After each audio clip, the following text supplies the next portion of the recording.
I've got a few tips for you when it comes to your mailing labels and boxes and how you need to do certain things. So keep in mind the following. The more you know about just your overall system, the better. So remember, the post office and what's actually happening, everything is automated.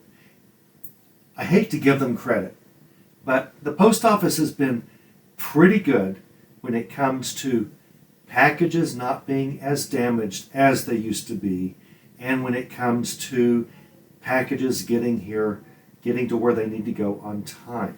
They've been better. They're not great. They're not operating like a private company, and they never will because they don't have to. They don't care. The employees aren't much better. I don't care what you say.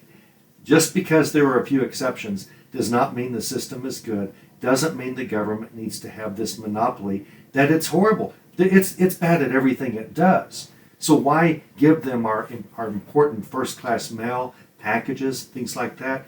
It should all be competition. UPS, FedEx, everyone should be allowed to use the postal delivery system. It should be like the last mile delivery system, and let a bunch of companies compete when it comes to shipping packages. You have almost 100% guarantee of everything if you had that type of competition.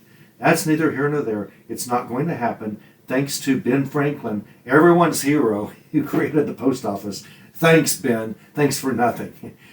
He's also credited for creating daylight savings time, although a lot of people say he didn't really do that, but I still like to blame him for it. Why not? He created the library system. That's a horrible thing. That's a terrible censorship system, and he didn't do any better with the post office. But okay, let's move on. Poor old Ben, he's long dead. They say if you can't say anything good about somebody, then... Okay, moving on. Keep in mind what happens at the post office. Your packages come down long conveyor belts one at a time. There's no other way it can work. And it's very fast, and it's pretty good. Pretty good technology right now.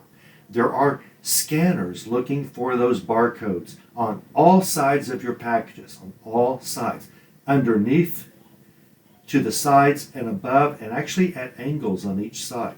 And anytime it sees a barcode, it's going to try to use that to route that package and to charge for that package. Now, once in a while, you will get a bill from eBay for an extra package charge that you are totally surprised at, that it cost another $9 to mail a package that only cost you $5 to begin with. Why is that? You should always challenge those, because I think you will always win those, assuming that you measured properly. You probably did. So check your measurements, check your label, make sure that whatever you said the label is, 7 by 10 by 12 inches, and it's 2.5 pounds. If that's reasonable for what you sent, and that's what the label says, they can't charge you another $9 and get away with it. If you challenge it, you should win, because what happens once in a while, very rarely, as I say, they do a pretty good job, or their machines do a pretty good job. And that is, once in a while, a second package gets next to yours, and you're charged for both. You're charged for that extra weight and that extra measurement. That's what's happening. And what they do is, every time a package comes down the pike, they take a picture of each package as it's being charged and routed. And they will go back. If you challenge, they'll go back and look at the picture, and they will see there was a second box, and they will eliminate that extra charge, and eBay won't. You can challenge it, and eBay will put the money back into your account, because the post office will tell eBay, we don't need the money after all. Always challenge those. That's what's happening, and the more you know about the system, the better. There's something else about the system you need to know about. Again, keep in mind how this scanning occurs. And that is, sometimes you can put the label on the box in a bad manner. Let's talk about mailing tubes. Anytime that you ship something in a mailing tube like this, you never want to put the label on like this. I started to say vertically. I think this is vertically. This would be horizontally, but it's on vertically. But what happens in this case is, this mailing label does not always get read. And so that's going to go by, and it's going to maybe be seen by two different barcode scanners, and half of it's going to be one and half's going to be the other, and it's going to go, I don't know what this barcode means because each scanner only sees a half as it passes through. If you do your barcodes properly on tubes, you will put them on horizontally like this. And that way, only one scanner at a time can see the entire label. Always put your labels on horizontally on a tube so that two or more scanners never see half of the barcode, if that makes sense, as they would. In this case, one would only see half the barcode, one would only see the other half. That's not good. There's another thing that happens through packages and barcodes that can really mess you up. Let's talk about that. It comes to small packages.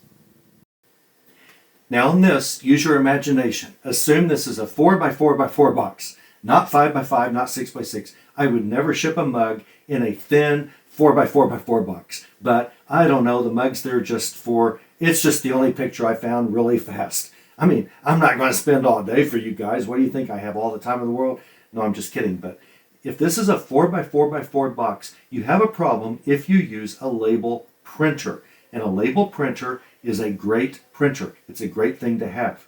I love, love, love my Rollo printer. I love it. They are so fast. It takes 0 ink. You never have to buy ink. You only have to supply 4x6 mailing labels, and 4x6 labels are industry standard. eBay uses them just fine. Your bulk label maker, your bulk mailing, it's easy for you to say, your bulk mailing labels on eBay, that process handles 4x6 labels perfectly. eBay shipping label generator, it all works beautifully on Rollo's 4x6 label printers.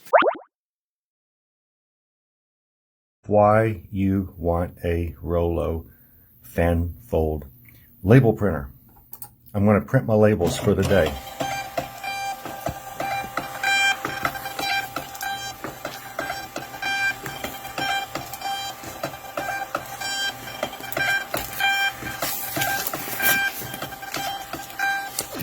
They're done. Done and done. Wasn't that wonderful? So if you have a 4x6 printer, you've got an industry standard workhorse, I mean a mule of a printer. It'll just work day in, day out, over and over and over. But it prints 4x6 labels. So what do you do when you have a 4x4 box or 4x4x4 box? Well, you need to know how to put the labels on, or you're going to be charged extra, or your box is going to get lost, or it's going to be delayed, or something bad's going to happen. Anything other than arriving on time is bad. Even if it's not technically your fault, but if you put the label on wrong, it's ultimately your fault, even if ultimately you're not to be blamed for it, because eBay's not going to know it was your problem that it got delayed necessarily. But if you use a label printer, 4x6 printer, how do you print on 4x4 boxes? What do you do with the extra 2 inches? Well, it matters what you do with it, and that's what we're going to talk about now. You see, here's the problem. These labels are 4x6, but your boxes can be as small as 4x4. So what do you do with these 2 extra inches? You just throw it over the edge? Well, yeah, there's only 4 inches on any side, so 2 inches are going to go somewhere. You might take an inch up the top and an inch at the bottom, but somewhere you're going to lose some of your label. It's not all going to fit on one side, and you don't want to just print smaller. Now, most label printers do allow you to print smaller. You want to take advantage of the full 4x6 label to get the maximum text so that your mail carrier, whoever delivers the box, can read everything well. He doesn't or she doesn't require, micro glasses in order to see the label and the address, nothing like that. You want to do a full-size label, but that means on a 4x4 box. Now, this picture gives us a clue as to what never to do. You never ever want to divide a barcode in 2 ever on a box. You never want part of your barcode to be on one edge and part on the other. That's going to cause you problems. It could cause you a double charge. It could cause the mailing system to throw out your package entirely, saying, She's trying to use the same label on two different packages. That's what it will think. If it sees the barcode on two different sides, it's going to think two boxes got sent next to each other and you're trying to send two boxes for the price of one, or whatever the reasoning and logic is. It's going to be a problem. So you never want to split a box barcode like this, or in reality, here's what it looks like. Can you see what's going on here? This is the wrong way. You see what's happening down here where I tried to do a magnifying glass for you?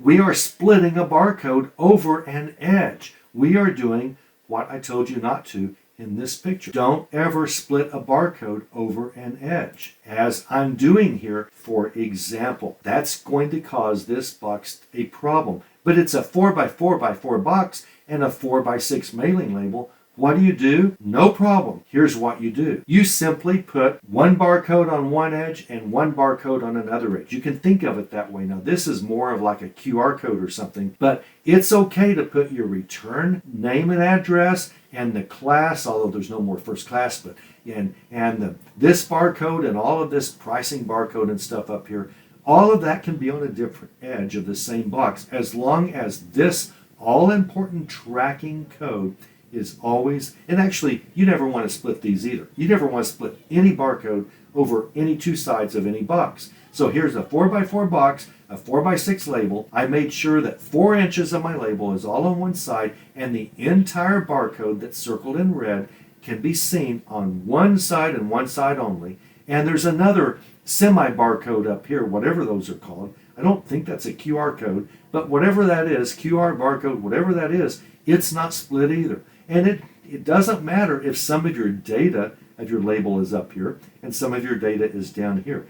The post office doesn't care. They want that automated machine to work right, and so do you. If you don't split a barcode, your packages have a much higher chance of getting there on time. And without you being double or triple charged, or without your box being thrown out, without the post office maybe even trying to cancel your account through eBay and tell eBay this guy's a fraud, trying to send multiple boxes with one mailing label that he printed and he put it on 2 or more boxes. No, you didn't. But sometimes this sort of splitting a barcode can make them think that. Now, probably this will just kick it out. And whenever the post office gets around to it, whenever their cigarette break's over and they've had their 9th coffee break, and 3 days later, when they get back from their 3-day holiday that they have all the time, when they finally get back, weeks later, and they look at this huge stack of boxes that were tossed out as exceptions, they'll eventually go through this and maybe go, yeah, that's okay. We see why that was a problem, and do whatever they have to do and get the package on its way. But by then it's already it's already hurt your metrics, your shipping metric. Not your fault it took so long. eBay won't blame you necessarily. They won't blame you. eBay won't know this was the reason. But it's just not good. You don't want to do that. You don't want to delay. So never do this. Never split a barcode. Always just put a full barcode here. Wrap it around a package. It will not matter at all if your return address and postage class is up here. That doesn't matter at all. What matters is splitting these barcodes. So a 4x4 box or 4x4x12, 2, whatever you do, you can wrap a barcode, and you should wrap you can wrap a mailing label, and you should wrap a mailing label, but never split a barcode, and you'll be fine.